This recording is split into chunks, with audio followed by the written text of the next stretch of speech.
Assalamualaikum warahmatullahi wabarakatuh.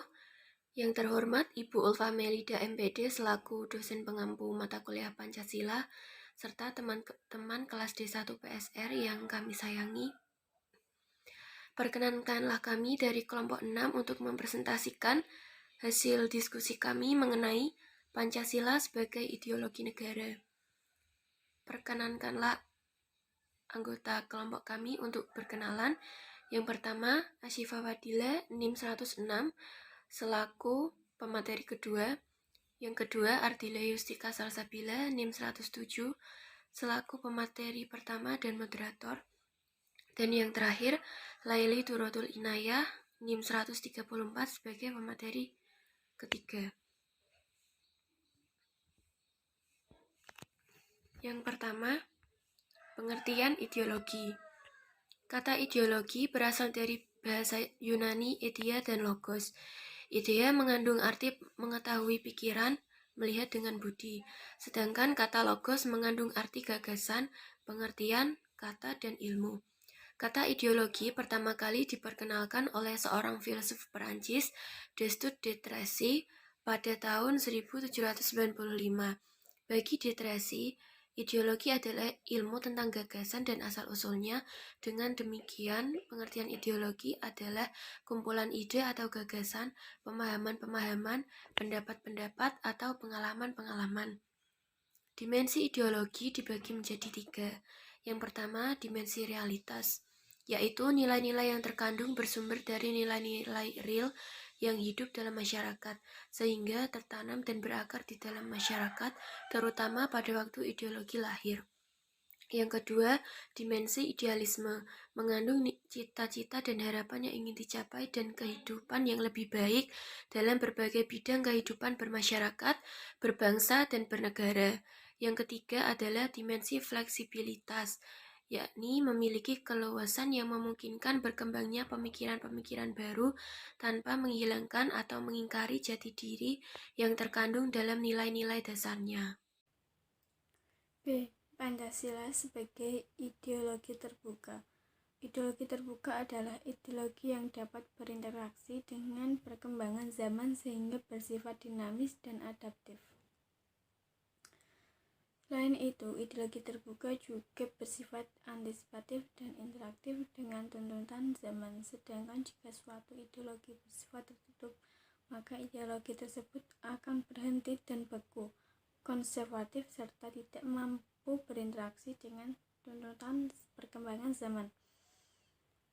Pancasila sebagai ideologi terbuka mengandung 3 tingkatan nilai, yaitu nilai dasar, sebagaimana terkandung dalam pembukaan Undang-Undang Dasar 1945, seperti cita-cita bangsa, tujuan negara, dan dasar negara Pancasila yang bersifat tetap dan abadi.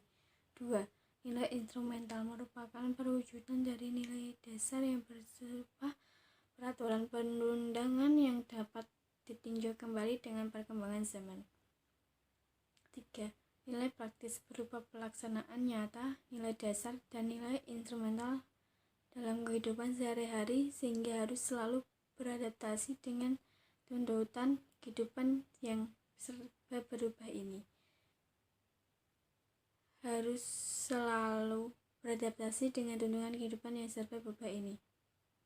Sebagai ideologi terbuka, Pancasila akan tetap lestari dan relevan dijadikan ideologi nasional negara kita. Pada era globalisasi ini dikarenakan nilai-nilainya bisa disesuaikan dengan tuntunan zaman. C. Hubungan Pancasila dan agama. Hubungan negara dengan agama menurut Negara Kesatuan Republik Indonesia yang berdasarkan Pancasila adalah sebagai berikut. 1. Negara adalah berdasarkan atas ketuhanan yang Maha Esa. 2. Bangsa Indonesia adalah bangsa yang berketuhanan yang Maha Esa. Konsekuensinya, setiap warga memiliki hak asasi untuk memeluk dan menjalankan ibadah sesuai dengan agama masing-masing. 3. Tidak ada tempat bagi ateisme dan sekularisme, karena hakikatnya manusia berkedudukan fitrah sebagai makhluk Tuhan. 4. Tidak ada tempat bagi pertentangan agama, golongan agama, antar dan inter pemeluk agama, dan antar pemeluk agama. 5. Tidak ada tempat bagi pemaksaan agama karena ketakwaan itu bukan hasil paksaan bagi siapapun juga. 6. Memberikan toleransi terhadap orang lain dalam menjalankan agama dalam agama. 7. Segala aspek dalam melaksanakan dan menyelenggarakan negara harus sesuai dengan nilai-nilai ketuhanan yang Maha Esa. 7.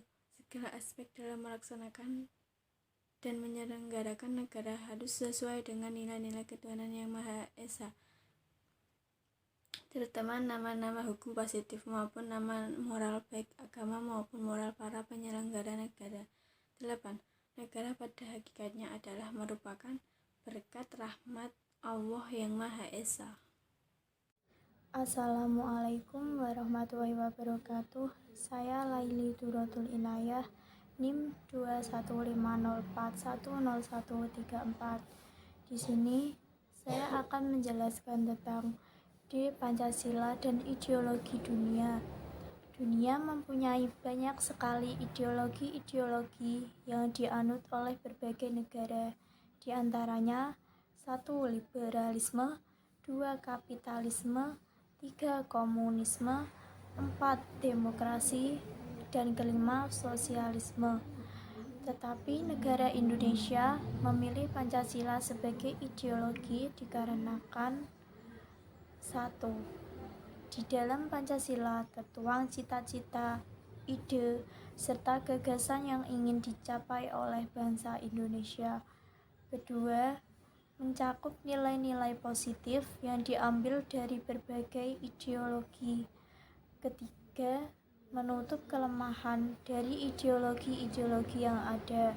Keempat, bersifat dinamis, adaptif, antisipatif, dan interaktif. Kesimpulannya adalah kata ideologi berasal dari bahasa Yunani idea dan logos. Idea mengandung arti mengetahui pikiran, melihat dengan budi. Sedangkan kata logos mengandung arti gagasan, pengertian, kata, dan ilmu. Ideologi adalah ilmu tentang gagasan dan asal-usulnya. Dengan demikian, pengertian ideologi adalah kumpulan ide atau gagasan, pemahaman-pemahaman, pendapat-pendapat, atau pengalaman-pengalaman.